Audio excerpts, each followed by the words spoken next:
Hello everyone, my name is Sarita and today just I'm going to talk about this book. Actually ये book मैं गलती से उठा ले आई थी, the diary of a CEO, but recommended थी अनुराग ऋषि sir से, तो मुझे लगा कि आई डोंट नो मुझे परचेज़ कर ही लेना चाहिए क्योंकि मैं ऑफलाइन ही खरीद रही थी। तो जिस दिन मैं लेके आई जस्ट मैंने इंट्रोडक्शन ही पढ़ा था और वो बहुत बोरिंग लगा था। मैंने काफ़ी टाइम तक के लिए रख दिया। तो अभी 2-4 दिन पहले मेरी फ्रेंड ने बस डिस्कस किया इस बुक के बारे में। आई थिंक ये यूनिवर्स का ही कुछ प्लान रहा होगा आई वुड से। उसने डिस्कस किया तो मैंने बोला कि मेरे पास तो है, मुझे बस पूरा एग्जैक्ट नहीं आता कि यही है कि कोई और है। तो उसने बोला कि ठीक है मेरे को दे देना। बोला ठीक है। मुझे लालच आ गया कि मैंने नहीं पढ़ी, इतनी अच्छी बुक है और हमने पायलट से काफ़ी डिटेल्स निकाली, तो समझ आया कि ये पढ़नी चाहिए। तो मैंने इसे जो सीखा बहुत अच्छा लगा, मुझे लगा कि शेयर करना चाहिए।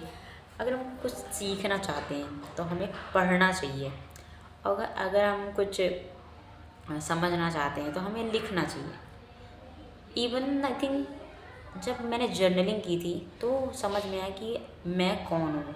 होता है ना, जब हम समझ हम खुद के बारे में नहीं जानते, लोग हमें कुछ भी बोल देते हैं, हमें वही बस हम एक्सेप्ट कर लेते हैं। ऐसा नहीं होता एक्चुअली। ज़रूरी नहीं है कि जो लोग बोल रहे हैं वो सही हो हमारे बारे में।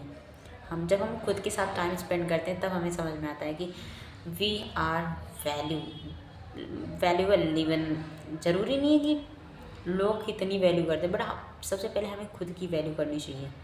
तब मुझे समझ में आया था जब मैंने जर्नलिंग करनी शुरू की थी, वहाँ से मेरी जर्नी आई थिंक शुरू हुई थी कि मुझे लोगों से तब फ़र्क पड़ना बंद हो गया था। कोई कुछ भी बोला doesn't matter, they are just sharing their own experience. So और जब हमें जब कुछ समझना है तो लिखना चाहिए, और अगर किसी चीज़ में मास्टरी करनी है तो हमें पढ़ाना चाहिए। और मुझे ये लाइन बहुत अच्छी लगी। कोई स्पिरिचुअल लीडर है योगी करके, आई डोंट नो, कुछ थोड़ा सा डिज़ाइनिंग में लिखा है, मुझे बहुत अच्छा लगा। सो मुझे लगता है कि आप सबको पढ़नी चाहिए बहुत चीज़ें। इवन हम सिंस 18 जब भी हम टीन एज में जाते हैं तो हमें समझ ही नहीं होता, हमारे पास गाइडेंस ही नहीं होती। बट आज के टाइम में मैं बोलूँगी गाइडेंस की भरमार है, ऑनलाइन हो या ऑफलाइन बहुत सारी चीज़ें अवेलेबल, बस हमें सीखने की आवश्यकता है। अगर हम चाहते हैं तो ये तभी पॉसिबल हो सकता है। आई थिंक जब हम रीडिंग करते हैं, सुनने से ज़्यादा ना रीडिंग बहुत ज़्यादा हेल्पफुल रहती है। तो मेरे लिए एक टाइप से गाइडेंस ही रही है अभी तक का। So it was all about this book. आपको अगर लगता है तो आप ज़रूर पढ़ सकते हैं। So thank you so much for watching this video and I try to be continue, because I don't know I gap ले लेती हूँ काफ़ी। तो मैं ट्राई करूँगी कि मैं कंसिस्टेंसी के साथ में बनी रहूँ, और क्योंकि वो कंसिस्टेंसी भी मैं इसी बुक से सीख रही हूँ। तो आप भी बना सकते हैं, आप भी जो करना चाहते हैं आप खुद के साथ टाइम स्पेंड कर सकते हैं, वो आपको ज़रूर मिलेगा।